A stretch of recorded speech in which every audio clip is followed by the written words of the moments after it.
Very very good evening all my friends. I Rohit Keshwania मैं अपने YouTube channel पर आप सभी का हार्दिक स्वागत करता हूं। कैसे हैं आप सभी? कमेंट बॉक्स में लिख के जरूर बताइएगा। आज हम यहां पर चर्चा करने जा रहे हैं cell, the unit of life. इसमें आज हम थोड़ा सा इंट्रोडक्शन पढ़ेंगे और कुछ इसके एमसीक्यू प्रैक्टिस भी करेंगे। तो बिना देर किए हम स्टार्ट करते हैं आज अपना लेक्चर। तो सबसे पहले आप यहाँ देख रहे होंगे व्हाट इज सेल।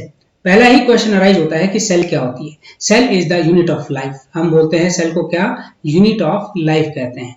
और प्रॉपर अगर डेफिनेशन देनी हो तो हम कहते हैं cell is the fundamental, structural and functional unit of all living organisms.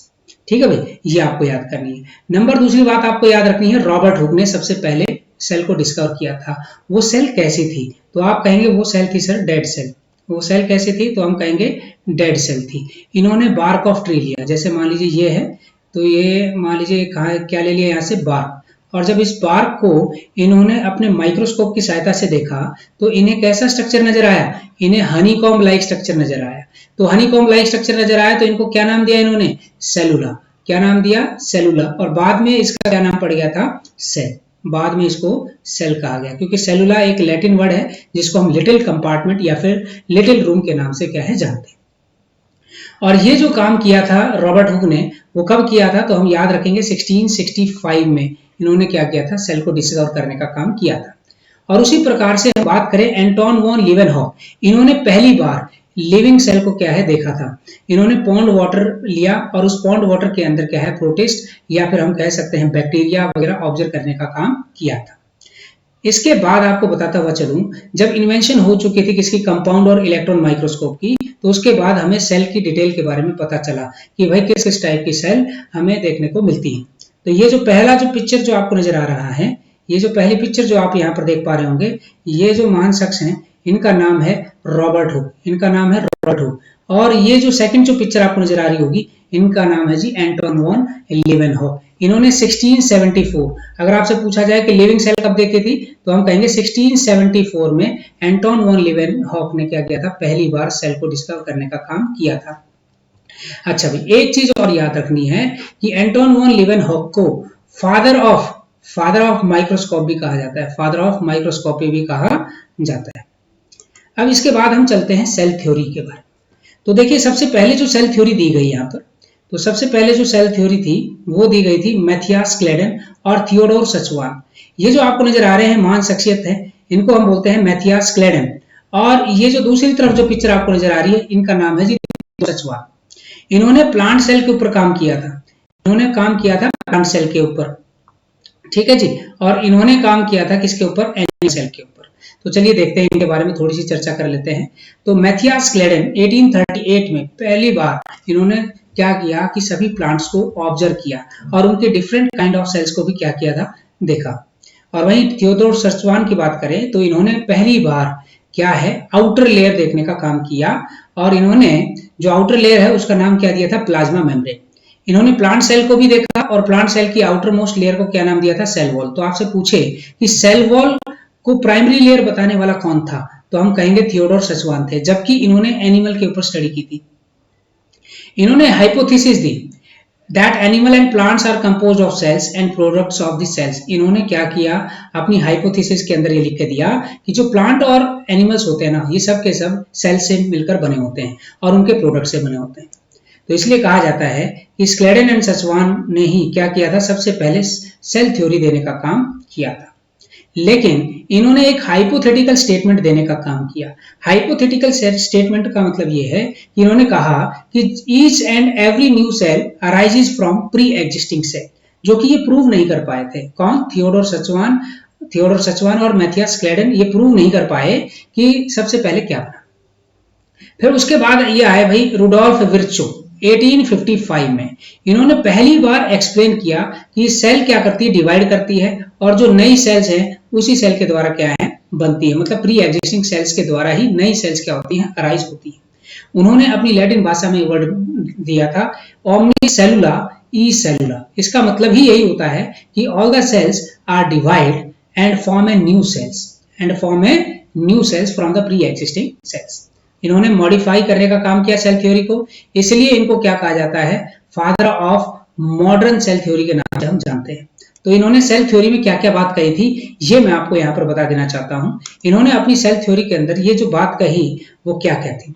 ये जो आपको महान शख्स नजर आ रहे हैं ये सचवान है, सॉरी विर्चो, इनका नाम है रुडोल्फ, इनका नाम है जी रुडोल्फ विर्चो, इनका नाम है रुडोल्फ विर्चो। इनको मॉडर्न सेल थ्योरी के जनक के नाम से जाना जाता है, father of modern cell theory. इन्होंने कहा कि all living organisms are composed of cells and product of cells. ये बात किन्होंने कही थी, स्क्लेडन सचवान ने भी कही थी और थियोडोर सचवान, स्क्लेडन और सचवान दोनों ने कही थी ये बात। लेकिन ये जो दूसरी बात जो प्रूव करी ना इन्होंने, all cells arise from the pre existing cells, ये श्रेय जाता है रुडोल्फ विर्चो को। तो ये ध्यान रखिएगा, इनकी सेल थ्योरी में ये दो चीजें इंपॉर्टेंट आपको याद करनी। थोड़ा सा हम यहाँ पर देख लेते हैं, ओवरव्यू ले लेते हैं सेल का। तो सेल अगर मैं बात करता हूं तो सेल के अंदर मुझे क्या क्या देखने को मिलेगा, साइटोप्लाज्म। तो आपको पता ही है सेमी फ्लूइड मैट्रिक्स आपको देखने को मिलेगा, जहां पर ज्यादातर सेलुलर एक्टिविटीज आपको देखने को मिलती है, केमिकल रिएक्शंस देखने को मिलते हैं। तो इसका मतलब क्या है कि ये लिविंग स्टेट कहलाती है। तो ये क्या है, it this keeps the cell in the living state. अगर साइटोप्लाज्म है तो इसका मतलब सेल क्या रहेगा, लिविंग रहेगा। और वहीं राइबोसोम्स की बात करें तो non membranous bound cell organelle है, जो साइटोप्लाज्म के अंदर पाई जाती है, क्लोरोप्लास्ट के अंदर भी पाई जाती है, माइटोकॉन्ड्रिया में भी पाई जाती है, और इवन रफ एंडोप्लाज्मिक रेटिकुलम के ऊपर भी आपको ये देखने को मिलता है। एक चीज और याद रखनी है, सेल्स को हम डिफर कर सकते हैं साइज, शेप और एक्टिविटीज के आधार पर। सबसे स्मॉलेस्ट सेल माइकोप्लाज्मा, माइकोप्लाज्मा को कहा जाता है सबसे स्मॉलेस्ट सेल है, 0.3 माइक्रोमीटर क्या है इसकी लेंथ आपको देखने को मिलेगी। इसका अनदर नेम क्या है, पीपीएलओ आप बोल सकते हैं, पीपीएलओ मतलब प्लूरोनिमोनिया लाइक ऑर्गेनिज्म। इसका ये क्या है, बैक्टीरिया है, ध्यान रखिएगा। Mycoplasma is a bacteria which is made up of a single cell, ठीक है भाई। और इसका जो साइज है वो 0.3 माइक्रोमीटर रहता है। और सबसे बड़ी लार्जेस्ट आइसोलेटेड सिंगल सेल की अगर मैं बात करता हूं तो एग ऑफ ऑस्ट्रिच को कहा गया है, और लॉन्गेस्ट सेल की तो नर सेल को कहा गया है। देखिए एक्यूरेट अगर देखा जाए तो लगभग आपको क्या देखने को मिलेगा, 90 सेंटीमीटर। और आपको अप्रोक्स अगर बताना हो तो 1 मीटर आप बताएंगे, कितनी बताएंगे, 1 मीटर क्या है इसकी लेंथ आपको देखने को मिलेगी, इसकी नर सेल की। एक चीज और याद रखेंगे आप सभी के सभी, देखो जो बैक्टीरिया का जो साइज है वो वेरी करता है 3 to 5 माइक्रोमीटर, और टिपिकली अगर देखा जाए तो 1 to 2 माइक्रोमीटर क्या है आपको देखने को मिल जाएगा। और वहीं ह्यूमन आरबीसी ये लगभग 7 माइक्रोमीटर क्या होती है, डायमीटर क्या है आपको इसका देखने को मिलता है। तो मैं आपको यहाँ पर बताता हुआ चलूं, अगर मैं फंक्शंस के आधार पर, शेप ऑफ सेल्स के आधार पर डिवाइड करता हूं तो शेप्स भी आपको क्या है अलग अलग देखने को मिलेंगी, जैसे कि disc like, polygonal, columnar, cuboid, thread like और इररेगुलर क्या है आपको शेप्स देखने को मिलती है। और अगर देखा जाए प्रॉपर तरीके से हम डिवाइड करें सेल को, तो सेल को हम दो पार्ट में क्या करते हैं, डिवाइड करते हैं, प्रोकैरियोटिक सेल और यूकैरियोटिक सेल, जो कि हम कल डिस्कस करेंगे प्रोकैरियोटिक सेल के बारे में। और मैं आपको उसमें डिटेल स्ट्रक्चर क्या है आपको समझाने की कोशिश करूंगा, और उसके जितने भी एमसीक्यू जो एग्जाम के अंदर आए हैं वो भी सारे के सारे हम क्या है प्रैक्टिस करेंगे। तो सबसे पहले आप यहाँ देखिए, red blood cells, round and biconcave, मतलब round and biconcave structure क्या है आपको आरबीसी का देखने को मिलेगा। और आपको यह भी पता होना चाहिए कि आरबीसी रेड कलर की क्यों दिखाई देती है, क्योंकि इनके अंदर हीमोग्लोबिन पिगमेंट क्या होता है, प्रेजेंट होता है। वहीं दूसरी तरफ अगर मैं बात करूं व्हाइट ब्लड सेल्स, इसको एक ऐसी शेप होती है अमीबॉइड, मतलब इनकी लगातार शेप्स क्या होती रहती हैं, चेंज होती रहती हैं। और वहीं एक और अगर हम देखें तो कॉल्यूमनार एपिथेलियल सेल्स भी आपको देखने को मिलेंगी, जिनकी जो शेप है वो लॉन्ग और नैरो क्या है आपको देखने को मिल जाती है। अगला आता है नर सेल, जो कि ब्रांच और लॉन्ग, मतलब लगभग मैंने आपको बताया ना ये 1 मीटर लंबाई होती है बेटा, कितनी मीटर लंबी होती है, 1 मीटर लंबी क्या है आपको ये देखने को मिलेगी। और वहीं ट्रैकेट्स, इनकी शेप कैसी होती है, इलोंगेटेड फॉर्म में क्या है आपको देखने को मिलेगी। भैया ये इंपॉर्टेंट इसलिए है क्योंकि एनसीईआरटी के अंदर गिवन है, और आप सभी को मालूम है जितने भी जो एग्जाम्स होते हैं वो एनसीईआरटी ओरिएंटेड ही होते हैं। तो कृपया करके जितने भी एनसीईआरटी के जो टॉपिक्स हैं उनको अच्छे से रिवाइज करने की कोशिश करें, ताकि आप लोगों का जो एग्जाम है वो अच्छे तरीके से क्या हो सके, क्लियर हो सके। तो चलिए बिना देर के हुए आज के जो कुछ क्वेश्चंस हैं हम वो डिस्कस कर लेते हैं, वो चर्चा कर लेते हैं। तो सबसे पहला जो क्वेश्चन है वो आपकी स्क्रीन के ऊपर क्या है यहाँ पर देखने को मिल जाएगा। अब जब स्क्रीन के ऊपर आप देख रहे होंगे तो पहला क्वेश्चन आपके सामने है, the branch of biology dealing with structure, function and reproduction of cell is, तो उसको क्या कहा जाएगा, क्या हम उसको साइटोलॉजी कहेंगे, क्या हम एनाटॉमी कहेंगे, या हिस्टोलॉजी कहेंगे, या फिर सेल बायोलॉजी कहेंगे। तो मैंने क्या कहा, the branch of biology dealing with structure, function and reproduction of a cell, तो वो सेल बायोलॉजी क्या है बच्चों कहलाएगी। साइटोलॉजी क्या होती है, स्टडी ऑफ सेल को कहा जाता है। Study of cell is known as cytology. Study of tissue histology कहलाती है। स्टडी ऑफ इंटरनल स्ट्रक्चर तो उसको हम क्या बोलते हैं, एनाटॉमी कहते हैं। और स्टडी ऑफ एक्सटर्नल स्ट्रक्चर को हम मॉर्फोलॉजी कहते हैं। ये सारे टर्म्स क्या है आपको याद होना चाहिए। क्वेश्चन नंबर 2 आपको यहाँ पर देखने को मिलेगा, name the scientist who saw a live cell first time.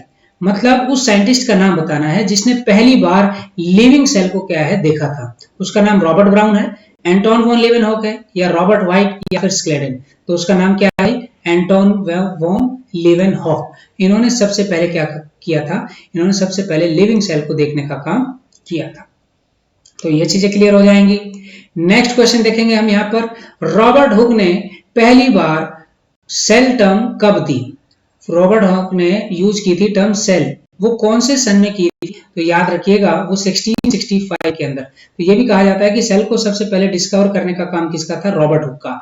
अच्छा, तो आपसे पूछा जाए कि बताइए डेड सेल सबसे पहले किसने देखी थी, तो रॉबर्ट हुक ने। सेल टर्म किसने दी थी, तो आप कहेंगे रॉबर्ट हुक ने। हनीकॉम्ब लाइक स्ट्रक्चर किसने देखा था, तो आप कहेंगे रॉबर्ट हुक। तो ये सारे क्वेश्चंस क्या हैं आपके बच सकते हैं। क्वेश्चन नंबर 4 है, Robert Hooke developed a microscope using which he studied the internal structures of। तो सबसे पहली बात ये आपको बता दूं, रॉबर्ट हुक ने भी क्या बनाया था, अपना एक माइक्रोस्कोप बनाया था। तो उसने मतलब किसको स्टडी किया, तो मैं कह रहा हूं कि इंटरनल स्ट्रक्चर की स्टडी करी थी। लेकिन कौन से सेल की करी थी, cork cell, onion peel cell, human cheek cell, या ब्लड सेल। तो याद कीजिएगा कॉर्क सेल को सबसे पहले इन्होंने क्या किया था, कॉर्क सेल को इन्होंने अपने माइक्रोस्कोप के अंदर देखने का काम किया था। और उसके जो इंटरनल स्ट्रक्चर्स है ना, उनको देख के क्या नाम दिया था, सेलुला। क्या नाम दिया था, सेलुला, जिसको लिटिल कंपार्टमेंट के नाम से जानते हैं। और आज के दिन हम उसको क्या बोलते हैं, सेल बोलते हैं। क्वेश्चन नंबर 5 आपकी स्क्रीन के ऊपर है। क्वेश्चन नंबर 5 अगर आप यहाँ पर देखें तो आपको करेक्ट स्टेटमेंट बतानी है कि इनमें से कौन कौन सी करेक्ट स्टेटमेंट यहाँ पर गिवन है। पहली statement, division of labour is a result of differentiation occurring in the different types of tissues, organs and organ system. आपको ये कह रहा है कि जो डिवीजन ऑफ लेबर मतलब काम का बंटवारा किया हुआ है यहाँ पर, तो वो अलग अलग प्रकार के टिश्यू, ऑर्गन सिस्टम क्या करते हैं, सब अपना अलग अलग फंक्शन परफॉर्म करने का काम करते हैं। तो ये बात बिल्कुल सही है। और जो नई सेल है वो डेवलप होती है प्री एग्जिस्टिंग सेल से, ये स्टेटमेंट भी क्या है, ठीक है। बात करेंगे सेल्स आर टोटीपोटेंट, सेल्स कैसी होती है, टोटीपोटेंट होती है। ये बात भी बिल्कुल सही है कि सेल्स को टोटीपोटेंट कहा जाता है क्योंकि इनके पास एबिलिटी होती है कि ये लगातार क्या करती रहती है, डिवाइड करती रहती। नंबर 4 है, सेल क्या है, सबसे स्मॉलेस्ट यूनिट है और ये कैपेबल होती हैं इंडिपेंडेंट एग्जिस्टेंस क्या करती हैं, शो करती हैं और साथ में परफॉर्म करती है एसेंशियल फंक्शन ऑफ लाइफ। तो मतलब ये चारों के चारों स्टेटमेंट आपके क्या रहेंगे, यहाँ पर बिल्कुल करेक्ट रहेंगे। तो आपका जो डी ऑप्शन है वो क्या रहेगा, यहाँ पर बिल्कुल करेक्ट रहेगा। क्वेश्चन नंबर 6, क्वेश्चन नंबर 6 आप यहाँ पर देखें कि सेल थ्योरी को सबसे पहले देने वाले कौन थे, सेल थ्योरी किसने फॉर्मुलेट की। तो आप कहेंगे स्क्लेडन एंड सचवान ने, रुडोल्फ विर्चो ने, रॉबर्ट ब्राउन ने, या फिर रॉबर्ट हुक ने। तो आप कहेंगे स्क्लेडन एंड सचवान ने सबसे पहले सेल थ्योरी देने का काम किया था। और मॉडर्न सेल थ्योरी मतलब या मैं कह सकता हूं सेल थ्योरी को रिकंस्ट्रक्ट किसने किया था, तो याद करिएगा रुडोल्फ विर्चो ने किया था। रॉबर्ट ब्राउन ने सबसे पहले न्यूक्लियस को डिस्कवर करने का काम किया था, ये याद करिएगा। और डेड सेल को सबसे पहले डिस्कवर करने का काम किसका था, रॉबर्ट हुक का। तो पहली बार सेल किसने देखी थी, रॉबर्ट हुक ने देखी थी। क्वेश्चन नंबर 7, ओमनीसेलुला ई सेलुला all cells arise from pre existing cells, ये कॉन्सेप्ट किसने दिया था और किसने सेल थ्योरी को मॉडिफाई किया था। अभी थोड़ी देर पहले मैं यही चर्चा कर रहा था यहाँ पर। तो रुडोल्फ विर्चो वो महान वैज्ञानिक हैं जिन्होंने ये टर्म देने का काम किया, ओमनीसेलुला ई सेलुला। और उन्होंने अपनी सेल थ्योरी के अंदर ये बिल्कुल पुरजोर तरीके से समझाने की कोशिश करी कि जितनी भी जो पुरानी सेल्स होती हैं उन्हीं के द्वारा नई सेल्स क्या होती हैं, अराइज होती हैं। क्वेश्चन नंबर 8 आपकी स्क्रीन के ऊपर होगा, the cell theory jointly given by Schleiden and Schwann did not explain. तो बताइए स्क्लेडन और सचवान क्या चीज एक्सप्लेन नहीं कर पाए थे। तो अभी थोड़ी देर पहले मैंने चर्चा करी है और मैंने यही बताया था, क्या ये इन्होंने कहा all living organisms are composed of cells and their product, क्या ये एक्सप्लेन नहीं कर पाए थे बात, नहीं जी एक्सप्लेन कर पाए थे। इसके बाद आप यहाँ पर देखेंगे cell is the structural and functional unit of living organism, क्या ये बात नहीं कह पाए थे, ये बात भी बिल्कुल कह दी थी इन्होंने। क्या फॉर्मेशन ऑफ न्यू सेल्स, हाँ ये चीज एक्सप्लेन नहीं कर पाए। भाई नई सेल्स कैसे बनती है, ये बात ये जो स्क्लेडन और सचवान है ये क्या नहीं कर पाए, एक्सप्लेन नहीं कर पाए। तो ये जो एक्सप्लेन किया था वो किसने किया था? रुडोल्फ विर्चो ने किया था। अच्छे तरीके से इसको याद कीजिए। क्वेश्चन नंबर 9 आपकी स्क्रीन के ऊपर है। तो आपको यहाँ पर डिफरेंट काइंड के क्या है सेल्स देखने को मिल रही हैं। आपको यहाँ पर इनकरेक्ट क्या है पेयर आपको यहाँ पर बताना होगा। तो ये देखिए राउंड एंड ओवल शेप, ये कौन सी है? मीजोफिल सेल, जो कि प्लांट के अंदर पाई जाती हैं, जो फोटोसिंथेसिस क्या करती है? परफॉर्म करती है। वहीं round and biconcave red blood sales, बिल्कुल सही। अमीबॉइड शेप प्लेटलेट्स की नहीं होती है, किसकी होती है? वो होती है जी डब्ल्यूबीसी की। किसकी होती है? डब्ल्यूबीसी की होती है, जिसको हम ल्यूकोसाइट्स कहते हैं। तो इसका मतलब सी ऑप्शन क्या हो जाएगा आपका? इनकरेक्ट पेयर हो जाएगा। ठीक है भाई। और ये स्ट्रक्चर हमने देखा था कि लॉन्ग एंड नैरो स्ट्रक्चर किसका होता है? तो कॉलमनार एपिथेलियल सेल का क्या है आपको यहाँ पर देखने को मिलेगा। आज का लास्ट क्वेश्चन है। आज लास्ट क्वेश्चन में आप यहाँ पर देखिएगा कि आपको ये बताना है कि which of the following represent the prokaryotic cell. आपको बताना है इनमें से कौन रिप्रेजेंट कर रहा है कि भाई ये प्रोकैरियोटिक सेल कहलाएंगे। पीपीएलओ, माइकोप्लाज्मा, बैक्टीरिया या फिर ऑल ऑफ द अबव। तो आपका आंसर यहाँ पर क्या हो जाएगा? ऑल ऑफ द अबव यहाँ पर क्या है आपका आंसर रहेगा। ये था आज का सेशन। आज का सेशन आपको कैसा लगा? आपको अगर अच्छा लगा हो तो लाइक, शेयर और सब्सक्राइब करना ना भूलें। और अगर आपको कोई डाउट हो या फिर आप किसी चीज की तैयारी कर रहे हैं और कोई कंसेप्ट आपका क्लियर नहीं है तो वो भी आप कमेंट बॉक्स में लिख सकते हैं ताकि उसके ऊपर वीडियो बनाई जा सके। तो आज के लिए इतना ही काफी है। कल आपसे फिर मुलाकात होगी। तब तक के लिए धन्यवाद।